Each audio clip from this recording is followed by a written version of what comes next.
Jane's talk. Hello.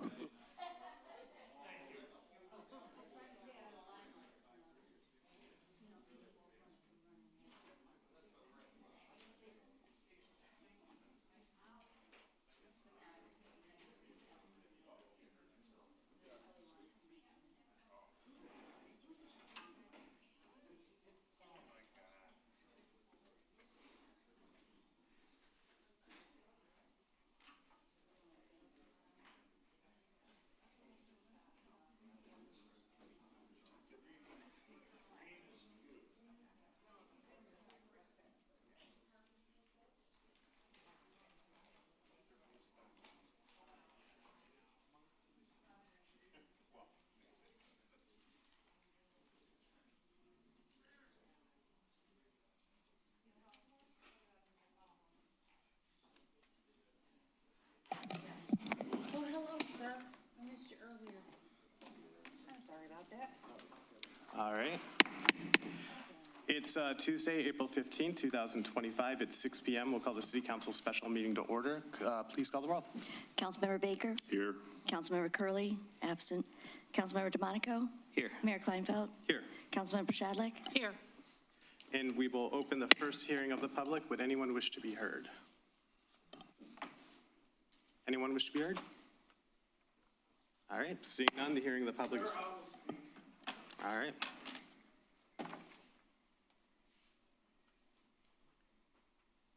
John Solera, Kelly Road. Mr. Delmonico, you left us with the speech last meeting about having a meeting with Democrats and what's his name, Upton. And I was wondering why you gave us that speech. It was totally irrelevant to the meeting.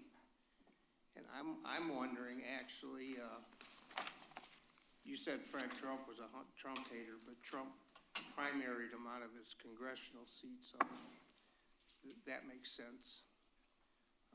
But I'm wondering if you charged Eastpointe for attending that meeting. And you're also a employee of Macomb County. Did you charge Macomb County for that meeting? This is Macomb County. So I'm just wondering, well, there was an issue about the raise last meeting, and it seemed to rub a member the wrong way. But that's okay. I don't care. We need to watch your spending, and we're going to watch your spending. And you can answer at the end of the meeting whether you were paid by Eastpointe or Macomb County to go to what sounds like actually a Trump-hating event or whatever you want to call it. So that's all I got to say. Great, thank you. Anyone else wish to be heard? All right, seeing none, the hearing of the public is closed, and I suppose I'll just kick it over to AEW for new business. Thank you, sir. Well, I think we've all seen some of these plans before and had a few opportunities to talk about it, but we thought today would be a good opportunity to maybe give the council time to kind of focus on it, see everything we've got, ask questions, kind of work out some of the kinks and get to the core of what we're doing here. Last time I was with you folks, there were a few more questions that came up.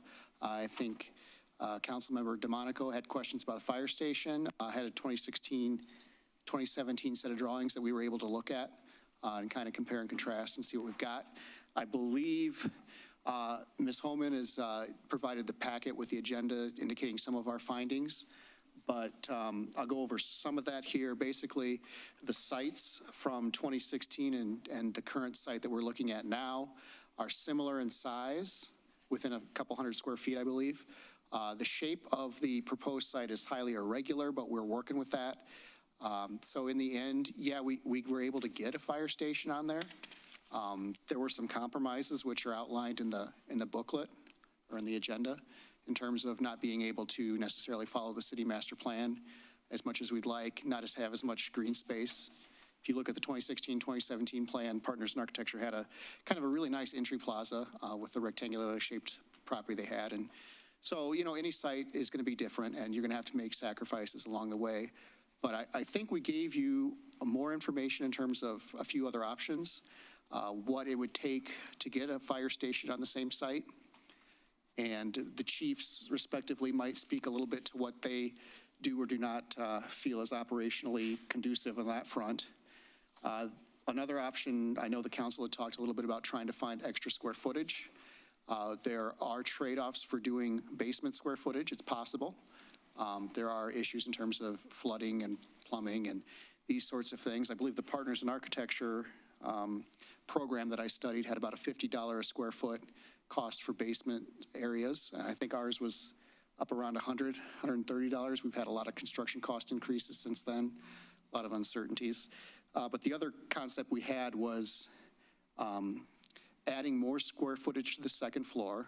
There was approximately a 1,500 square foot area, and I unfortunately have to point with one hand while holding down with the other because you couldn't get me a microphone that had a switch.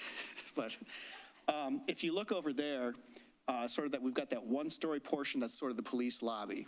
And what we could do is we can either oversize the footings and the structure for that to build a future second floor up there, which would be about 1,500 square feet of extra space you could pick up. Or we could conceivably just build that square footage up front and put another 1,500 square feet up there. The other thing is there is the possibility of adding a third story in a similar manner on the back side of the building, which you don't really see very well in this rendering, if you wanted to build more square footage for the city. We were trying to kind of right-size the building because obviously the more square feet you build, the more it's going to cost the city, but you also don't want to design yourself into a corner. I understand that. So at the end of the day, this is kind of where we ended up with some of these things. So we've presented a few options in terms of what these things might cost and how you might go through them. And I thought we might just give you folks an opportunity to ask questions and kind of work with us here in terms of what your vision might be. I'm sorry?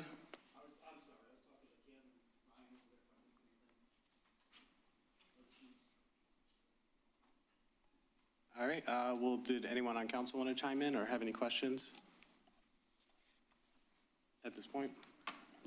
Sure, Mr. Mayor.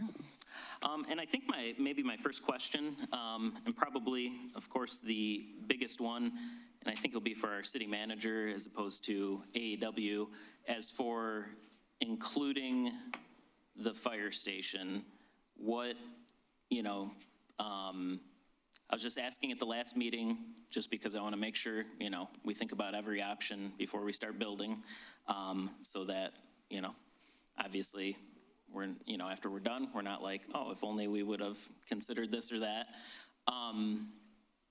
The fire station's currently pretty old, right? Like when was the fire station built? I think 54. So it's about 71 years old then. So I was especially asking because I think that's about the same as the police department then, right? 50 something for the police department. So I just wanted to make sure, we discussed that and thought about that. I guess I wanted to know from the city's angle, thoughts on including it, not including it. What have we thought from the city side? Certainly. First, I'd like to share that many of the folks here in the audience are police, fire, our court, AEW. We had a very, very robust discussion in the offices of AEW. And we talked about the current plan, what it would look like if we were to expand it, what would happen if we put the fire station there. Yes, we can put the fire station there, but it would be very, very difficult for the court to have their operations, for the police to have theirs. There's a large turning radius with the fire trucks, which would then eliminate so much of the parking that we desperately need. We don't have enough parking now. And so that was ruled out at that point. We did have a lot of input from the fire department. Although the building was built in the early 50s, there's been extensive renovation to it. So it's basically an older brick building on the exterior and a pretty darn new one on the interior. There's still bathrooms to be completed, but other than that, the building has really had some major upgrades. The fire department also really likes the site where they are right now. It gives them enough opportunity. There's a light there. They're able to get out. They have the room that they need. So they are very pleased to stay where they are. And then there's also the cost factor. So rolling in, kind of segueing into the cost factor, we looked at a number of options. You leave it the way it is. There is, on the second floor, of course, AEW is better at describing this than I am, but there's an opportunity where we could strengthen the foundation for possibly a third story in the future. There's also discussion about where the heating and cooling is on the roof. That could be possibly relocated, and there could be additional square footage built up at that place, at that section there. So we looked at, all of the things that could be done for the building, for now, for the future, and also to give adequate parking. So we all collectively agreed at that meeting that the fire station is very happy where they are, and we're happy where they are. We certainly don't want court to proceed and have, the sirens going off and the trucks rolling out, and, our police have to do a rush job. They're racing out. And then we have people trying to walk into the building. So for a safety, kind of consideration, parking consideration, and also consideration to the two entities that are there, police and court, we collectively agreed that we feel that the best place right now for the fire station is exactly where they are. Now, AEW can give you a little bit more detail. I'm not an engineer, but we did talk a lot about what it would look like cost-wise. And we all know from just reading the news that costs are going up. So the longer we wait, the longer the delay. Material costs are going up. We don't know what the tariffs. Are they going to enact them? Are they not? And so it's really in our best interest to get this project moving because we estimate it'll be about 2 years from start to finish. And so the court really, really needs some space, and so does the police department. So I hope that kind of clarifies just a little bit of what we were talking about. More detail, definitely from our representatives from AEW on the potential expansion on what we might be able to do now and in the future. Sure, thank you. So then a follow-up to that question, I guess, so say it's, 10, 20 years from now or later, whenever it is, say we do need to build a new fire station. I guess pause on that for a second. We got, I guess, lucky here that we were able to buy the property right next to our current property, and essentially we have double the amount of space. Right now the plan is to build new. It's not even going to affect operations. We essentially, migrate over to the new building and continue. It's, I think, fortunately, a very good situation. Now, what about in the future, if we ever needed to build a new fire station, how would we go about that? That would be something for councils in the future to decide. It could be another piece of property that is purchased, ideally, if there was one nearby. But at this point, as you know, the city's pretty built. We do have vacant lots here and there. We would hope that we could, knowing at the time, say 20 years from now, knowing that that building may be at its end life, that would be a great time to identify sites that might make for a new fire station. But at this point, we don't have any sites identified that would satisfy the needs of the fire station in 20 years from now. And then, so I'm asking that because maybe, since it's up on the screen, I guess, unfortunately, previous councils did not buy where the Dollar General is. That space was vacant for, I think, decades. And so that would have been the same scenarios we have now at the police court building. But what about the idea of, there will be a second point to this too, that we left space at our current location to fit a fire station if we ever needed to, then we can do the same thing where we'd be able to build, continue operations in the current building and go to the new one. And on that point, I know parking has been brought up a lot. First, I'm not very excited about so much parking being right on the street. It's our downtown development authority area. We shouldn't have really like surface lots right against the, I guess if we went back to the plans, we'll have that whole lot right on 9 Mile, right? Have we considered, to make space either for a future fire station or just to save space on parking? Because there is a lot of space for parking here. Either like a very small parking structure where you'd have, you could park 2 levels high, or parking under the building, maybe instead of a basement, parking underneath the building. From what I understand, that's possible. Other things like that, so we don't have just so much parking and we can save some space on the plot for that. Yeah, if I may. Sure. There's a lot to unpack there, but I think I'm gonna go backwards here in terms of parking under the building. And, when I initially started looking at this design, that was something that kind of kicked around in my head, because I agree, I don't like to see a lot of surface parking lots. And maybe Mr. Kern can back me up a little bit on this after I expound, but when I've looked at those options in the past for other cities, the slope to get cars down to a basement level to park, I think you're talking about 50 to 100 linear feet of driveway to get down. I mean, when you think about when you're in a parking structure, you're going up through the aisles, so that eats up some of that slope space. But to get down that low, I mean, Ryan, can you expound if I'm right or wrong on that? Yeah, I would agree with you on that. You're looking at an extensive cost added to the project too by doing either an underground parking structure or a standalone parking structure. You're looking at a significant cost added to the project as well. But I don't necessarily disagree that a parking structure would be a horrible idea in the city of Eastpointe. Like you said, your buildable square foot is getting eaten up. You're pretty well developed. I live in Royal Oak, and we started building a lot of parking garages in our downtown area. It's kind of, kind of an unfortunate sacrifice you have to make in some ways, because you've got so much going on.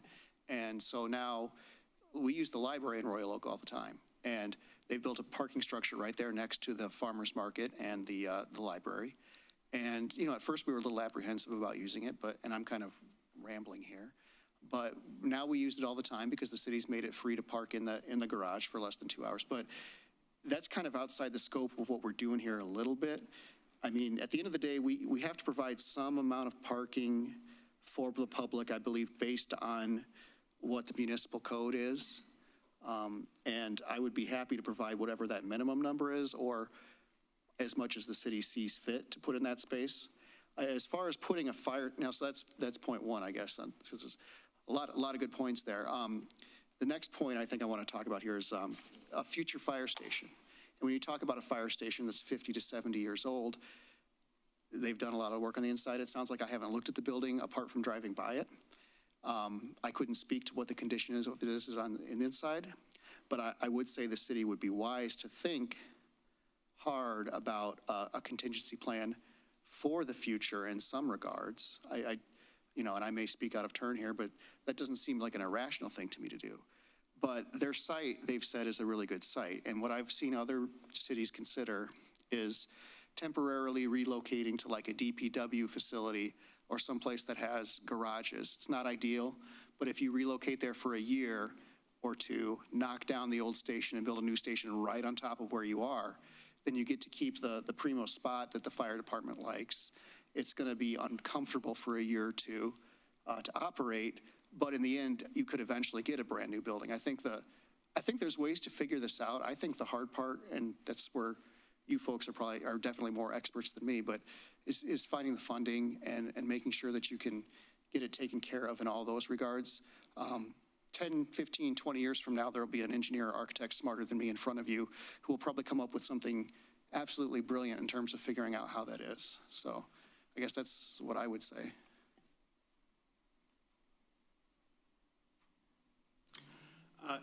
Just to follow up, I think, Mr. Kern, you mentioned any type of structure would add significant costs. What is ballpark? Would you be able to say what that means? Like, would it be the same cost as, what it is to have the basement, or? It would be more than just adding a basement. I wouldn't have the number available. I'd have to talk with our structural department to see. It's dependent on the size that we would build too, but I mean, you're talking at least a few $1 million, but I'd have to get you a more definite number on that. Yeah, we've recently looked at some in Detroit, and please don't quote me on this, but I think you're talking thousands of dollars per parking space to build a parking garage. They're fairly expensive to build. So I would, like I said, a ROM cost, I would be somewhere in that range.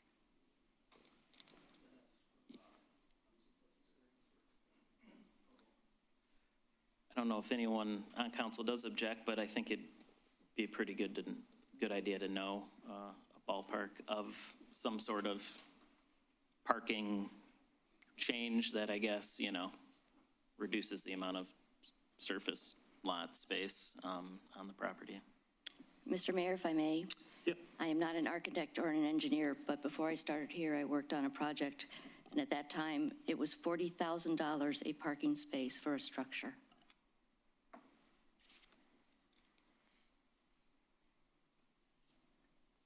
If I may, I didn't think about it till today, till it came up, about the underground parking. I know in Warren, for police and fire, they have underground parking.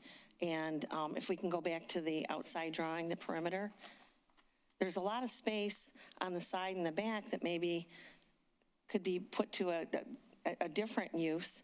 And it wouldn't be a structure going up, but just keep it for police and court for parking, and that'll protect the police cars as well from being out in the elements. Just a thought came up today when you guys were talking about it, that not as expensive as a basement, but would open up some space for possibly expansion or other purposes. And if we can stick on parking for another second, so I see that we have 76, let's see. Well, the 2025 design, I'm going to look at this little table in the agenda here.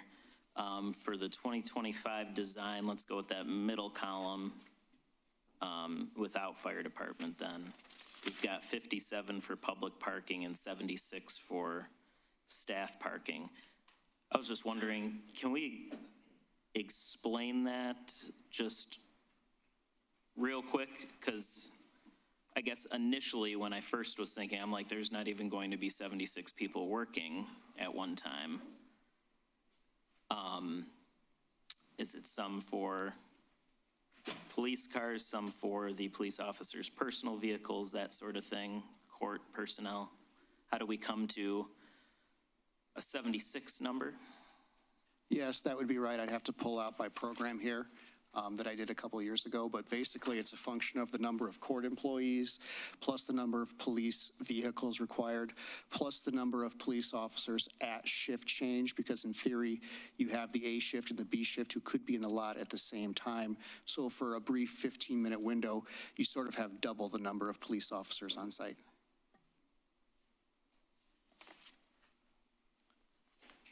I feel like this might be a silly question, but do police officers pull out their patrol car and park there, or do we take up 2 spots essentially for the patrol officers? I would defer to the police chief on that. I'm not sure exactly what you're asking on that. I mean, so you would have, we have more than 20 police vehicles that are not being used at any one given time. Sure, yeah. But you would have the parking area for those, which, as we have it now, which I think is what was in the design, was for a carport, where they would be all parked in the carports. But then the other parking would be for the officers bringing their personal vehicles in. And also it would be all the other staffing that we have as well that would need parking spaces. So we're going to take up at least, and I have my deputy chief here, he can correct me if I'm wrong, but we're probably going to take up, just with city vehicles, including animal control, our prisoner van and all that, we're probably going to take up nearly 28, 29 spaces.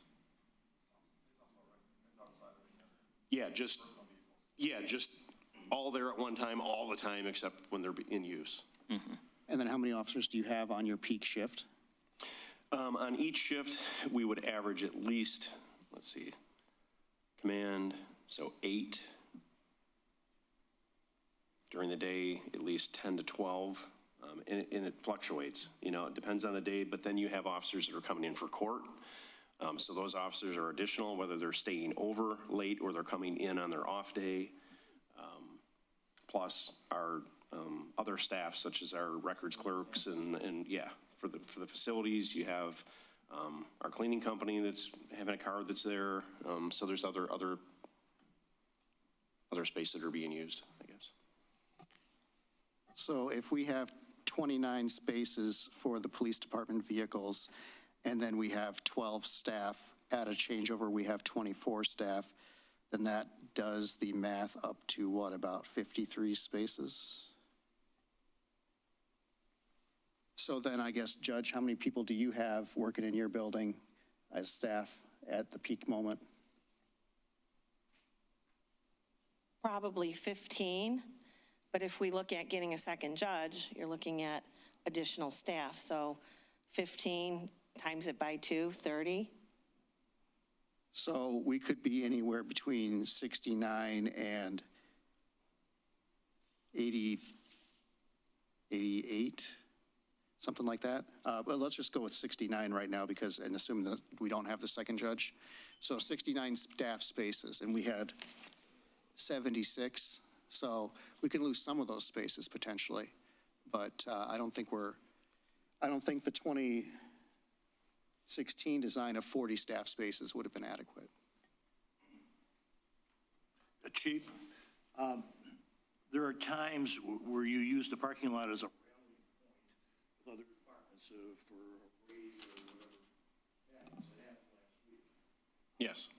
I mean, there's times where we'll have anywhere from 5 to 7 vehicles from another agency that are there to meet, to brief, to do, you know, some kind of an event such as a search warrant or something similar to that. We also have, like I said, court, but we also have training. So when we have officers that are on their training day, that could be in addition to, well, it would be in addition to who we have on the road. So we have the road officers, and then we have, generally speaking, we're combining at least 2 of the platoons, so we would have 12 to 13 more people at that time on training days. We also have our special response team that comes in when they train, and they train once a month. So all of the spaces that I guess that we're looking at here, and this was part of the problem with trying to add in the fire station, was that it would take up a large majority of our parking spaces. And if anybody goes by the, you know, the parking lots on a daily basis, there's days I can't park my car where we're at now. And we have quite a bit of parking. I mean, we have a lot of spaces, but there are several days that you can't fit a car in there with a can opener. And I don't know how we would, you know, how we would do it if we didn't have as much parking as we have here. I mean, especially on the busier court docket days. I mean, you look at a Friday and that parking lot and the overflow next door to the construction and everywhere else is just packed. So we're really at 76 spaces. I think we're still, we could use more, I guess is what I'm saying. It will satisfy it and we'll do what we needed to do, hopefully, but it's still going to be tight at times. And as far as the court is concerned, Thursday is our probation day. And I think we have about 50 on an average, Judge. It gets tight on Thursday. If I could add one more thing too, looking at the new building and looking at the possibility of having the gun range put on the property, we would also have to be considerate of that, because if we're going to invite other agencies, any of our neighboring agencies to come and train at our gun range to help us defray the cost of that, that would be additional parking that we'd need for officers coming from those departments. Can I jump in on the shooting range? Sure. About how much do we spend training officers right now for like a shooting range? I can say with certainty that on ammunition and the stuff that goes into using the range is around $17,000 a year, between 17 and 20,000. We also spend money on keeping the range clean, and every 3 years it needs to be super cleaned and deep cleaned and get all the lead and all of that stuff out of there. So that's about probably another 10 to 12,000 a year, or I'm sorry, 10 to 12,000 over 3 years. Okay. And then if we say we didn't have our own on site here and we went to, Action Impact or something, local business, how much do you think that would cost per year, ballpark? I would have trouble hazarding a guess and the reason I say that is because right now our training is done on work time. So when our officers are here, when we have to do qualifications and we have to do trainings, we send them down on the range with a qualified range officer and they're able to do it on duty. If we were going to another facility somewhere else, we would not be able to do it on duty. It would have to be probably on an overtime basis for the most part because we have limited staffing, and to staff the station and have a supervisor available and then to staff another location would cause quite a bit of overtime. And then like I've talked about before, the safety issue, depending on where we're at. We do have a lot of special weapons. We have an SRT team. We have our rifles, we have our shotguns, we have our handguns. To take all of that into a public setting makes me a little unsettled to have our officers with that. They're going to be in their personal vehicles probably, which is not good either because we don't have enough police cars to have, every person that's going to the range and every person that's working to send them all in city vehicles. So there's just a lot of other things that go along with that. But as far as to answer your question, it would be a lot of overtime pay that we would be considering to do that. How many officers are usually using our range at once? At one time? Yeah. Well, they would cycle through the entire shift. So you would have anywhere from 6 to 10 that would use it, as you're doing your training and qualifications. And then we also have it available so that they can train more often because we have it right there in the station. They're able to train more often to be more proficient. Okay.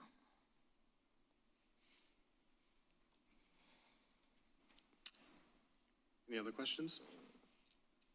I don't have any questions. I think it's just listening to everything.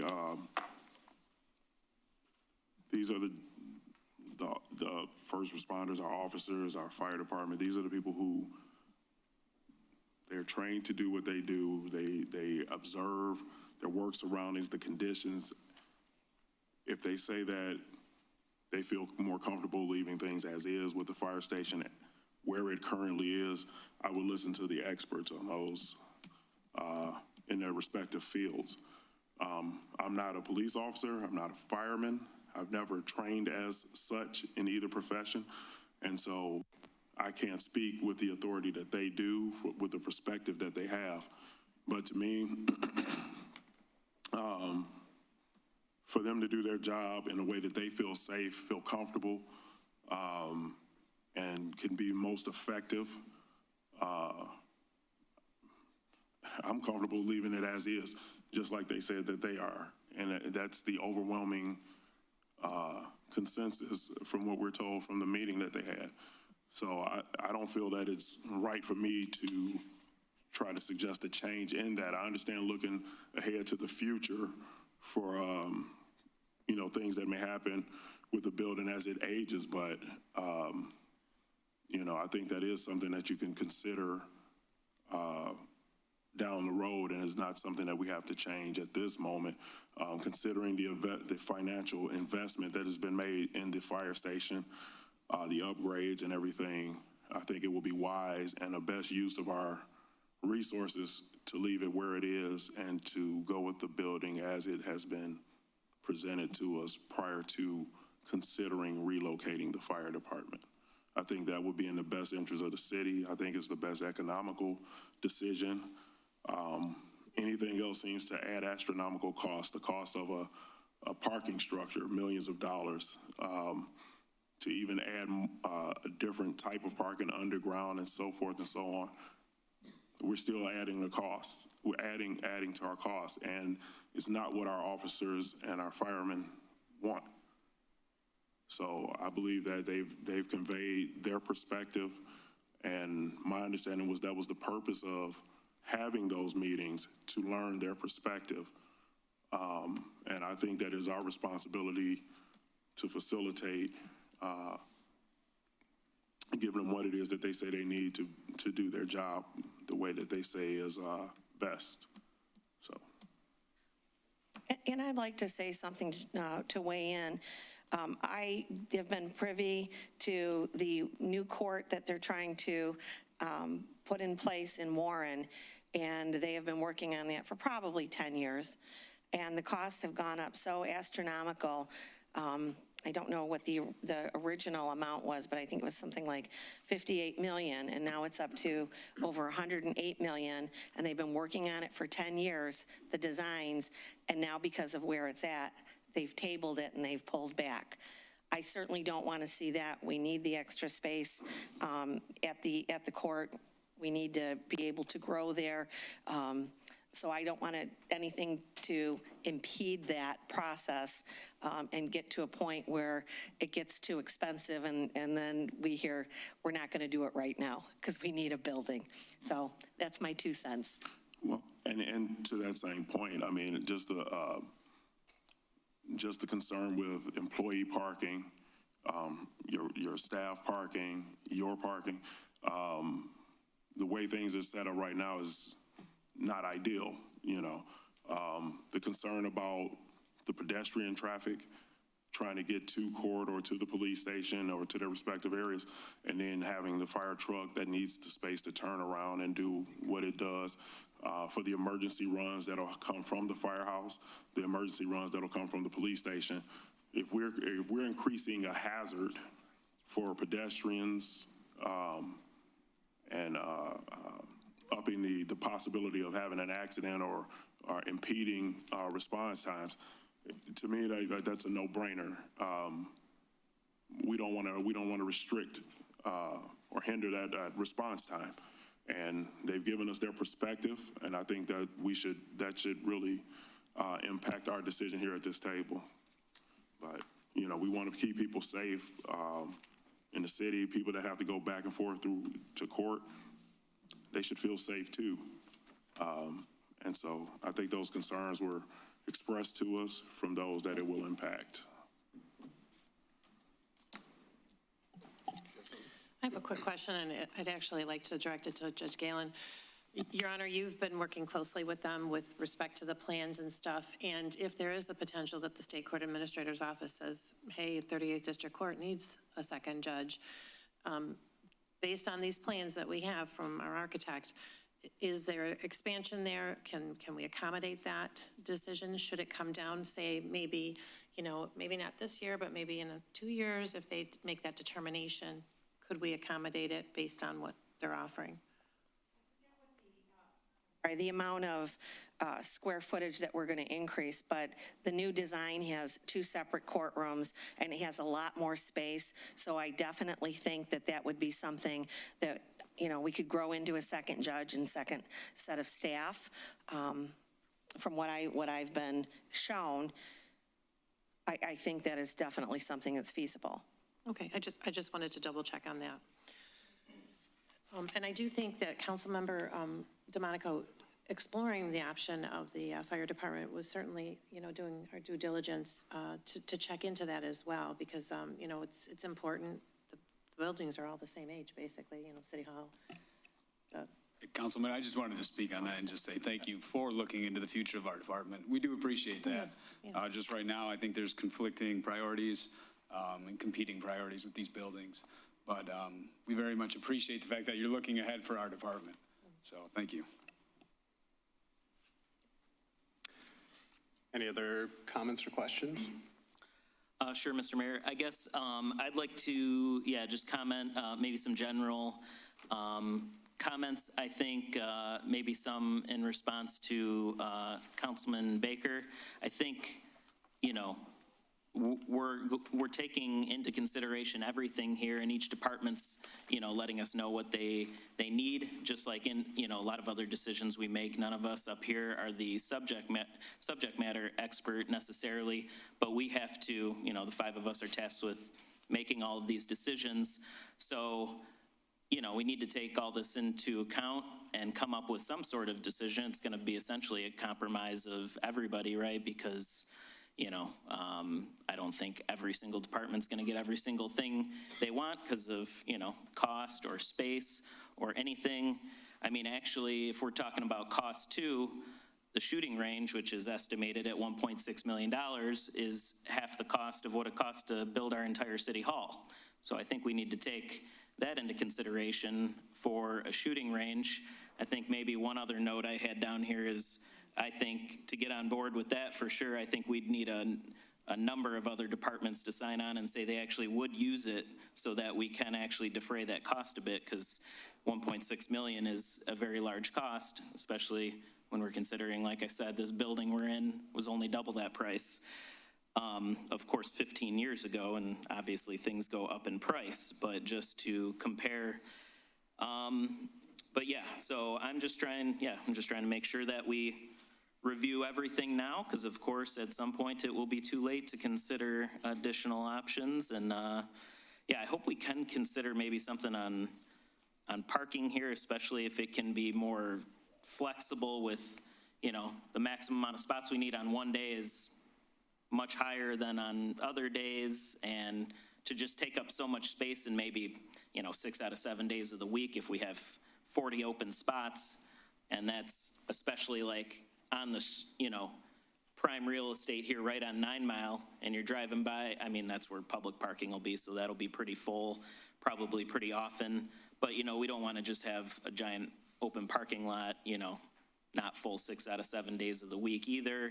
If it was a 2 stories or under the building, we can, use some other space, have some more, green space and make it, feel a little nicer also, instead of being, a very large amount of concrete right now. If you just look up on the screen, roof or concrete is, it looks like it's got to be at least like 80% of the lot.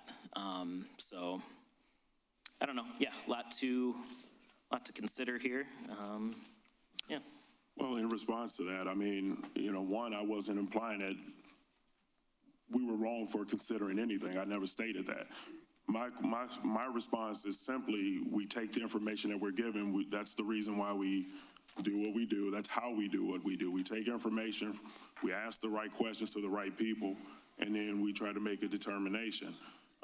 With the gun range that you just mentioned, I mean, Chief just expressed what his concern was as far as keeping the range on site versus trying to take specialized firearms and personal vehicles to a range in the neighborhood.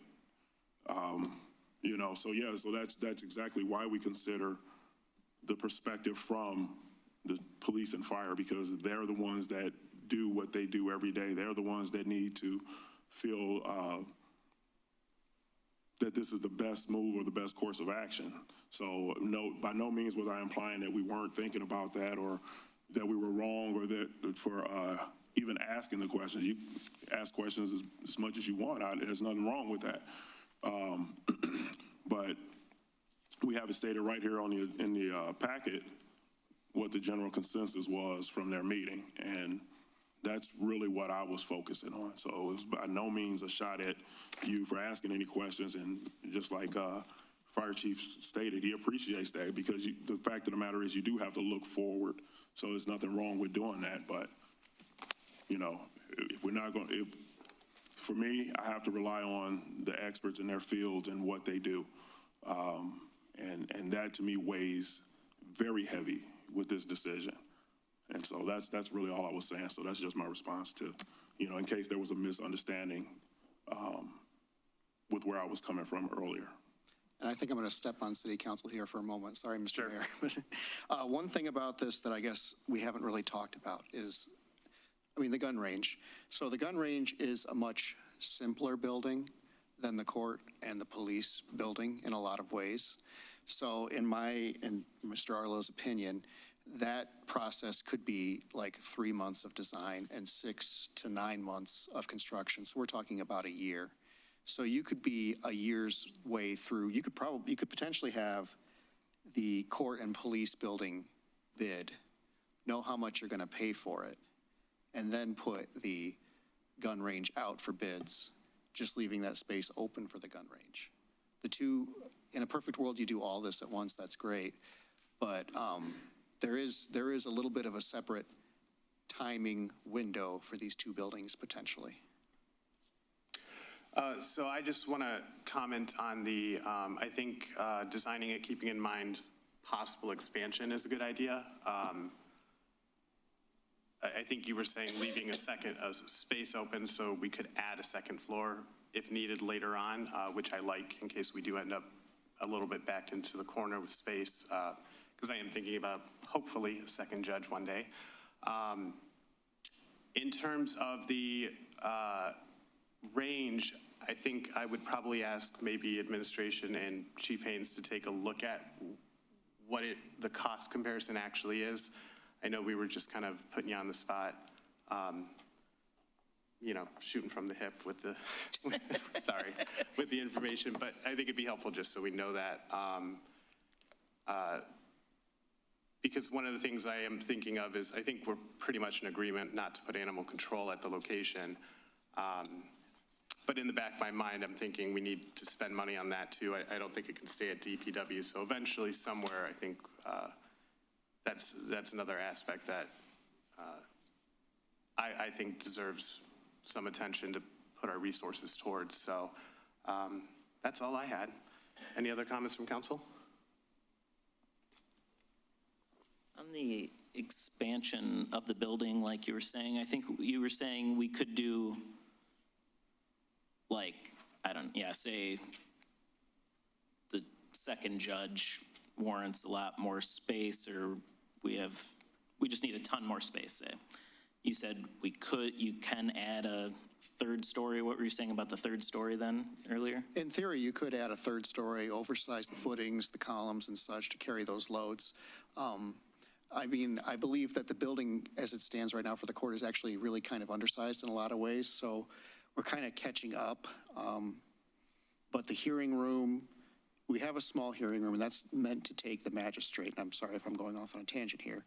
But it also is sized that a second judge for smaller court cases where the courtroom is not full of a lot of spectators can perfectly do their job in that space. So it could be possible that you might just want to pick up this 1,500 square feet too in that bottom left corner, or you could build a third story kind of over the back end of the judge's wing. I've got the second floor plan kind of pulled up here. It would take a little bit of thought in terms of making sure we put column lines and bearing walls where we want them to be to pick up the loads, but it's possible. Now, you are going to spend a lot more money in the long run to build a third story on top of a building like this.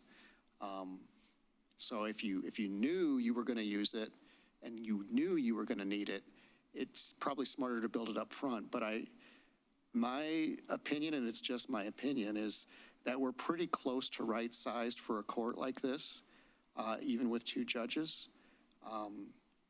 But I guess the judge can speak a little bit better to how much more space that she believes the facility needs. I know we have about 7,000 more square feet than what the 2016 plan showed.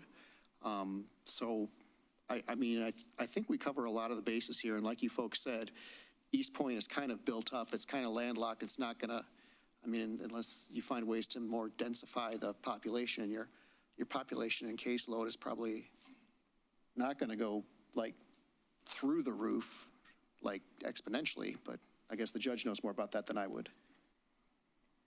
Well, and one thing, if you look at the drawing, I had some concerns because I thought that both the courtrooms should be equal sized. And you'll note that the one to the left is a little smaller, and it was brought to my attention, the one on the right has a spot for jury, for jurors.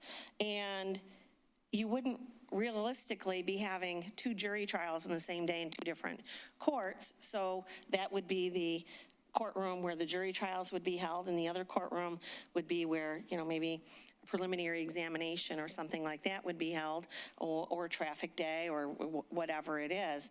But that, because like I said, initially, I was thinking they should be equal size, but we're not going to need a jury room or jury space in both of them, so I thought that was pretty good use of the space to maximize the efficiency for the two rooms.